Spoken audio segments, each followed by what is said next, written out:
Hi everyone, right now on KREM 2 News at noon, it is certainly that time of year again, a new week bringing in a new round of road closures. We'll help you navigate the latest construction. And the summer sunshine has warmed us up to kick off this week, but we'll be tracking a couple windy days ahead. And we are working right now to get more information after a Coeur d'Alene police building burned down. Hear how long it could take to try and replace everything lost in that fire. Hi everyone and welcome to KREM 2 News at noon. It is good to see you. I'm Laura Papetti and we begin by going outside and talking about the weather. So let's check in with Thomas Patrick. He's got his shades on as it is very sunny this afternoon. Yeah, sunglasses mandatory today, Laura. It is bright out here. There's just a few fair weather cumulus clouds in the sky, just to give us something to look at up there, but it's blue skies and warm conditions. These are the current temperatures at 74 degrees. What a beautiful Monday afternoon. In fact, today feels a lot like it did on Saturday, where we'll warm up easily into the 80s later on today. A little less cloud cover compared to yesterday. Not much to see again, just fair weather cumulus clouds just starting to populate the sky. So we'll be mostly sunny into the afternoon, a high temperature of about 82 degrees today, and then once again very pleasant into the evening, only dropping down to the 60s and eventually 50s. Now for this week ahead, there will be some subtle temperature changes, and there will be a few cooler than average days for the Pacific Northwest in the extended forecast. So coming up, I'll detail just when that will be heading our way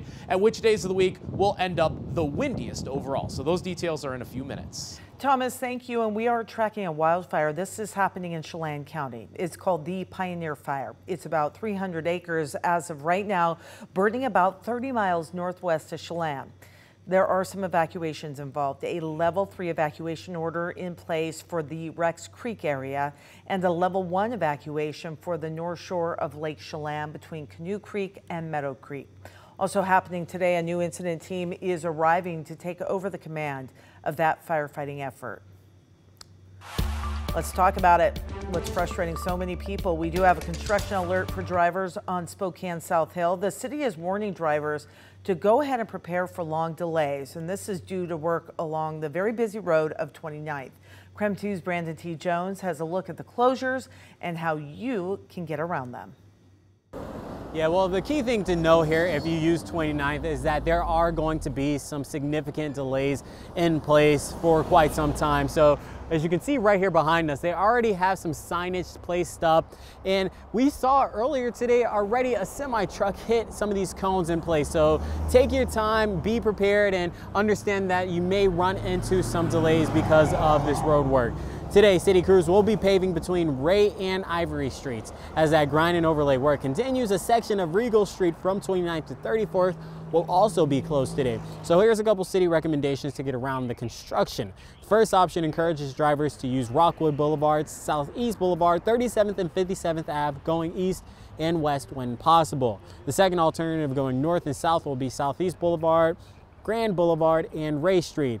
So the 29th construction is beginning, but we also want to run another quick note by you because tomorrow drivers are expecting in the morning to be prepared for closures on the Cheney-Spokane Road. That will begin just south of the retail area at US 195 and continues to Cedar Road.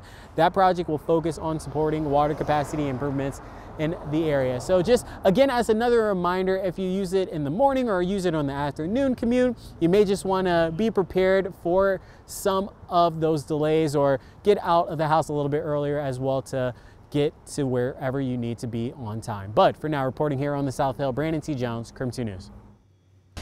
Spokane police are investigating a reported shooting outside of Northtown Mall on Sunday night. Police say several cars were actually hit by bullets and that they did find bullet casings on the ground. Luckily, no one was hurt. Police believe several people were involved, but they have not announced any arrests.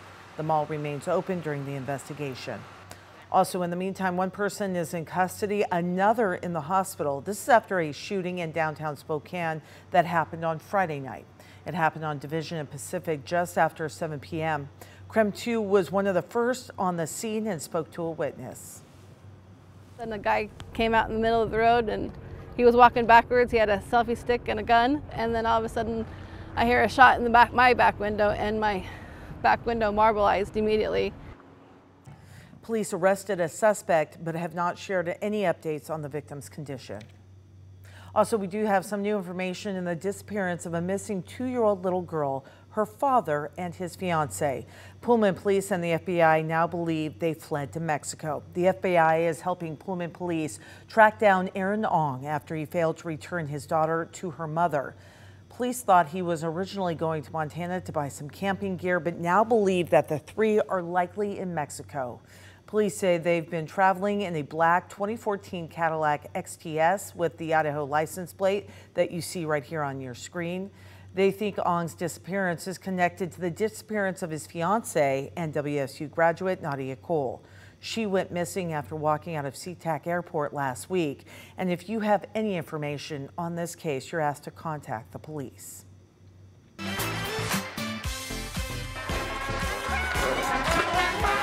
All right, thousands of people gathered in downtown Spokane.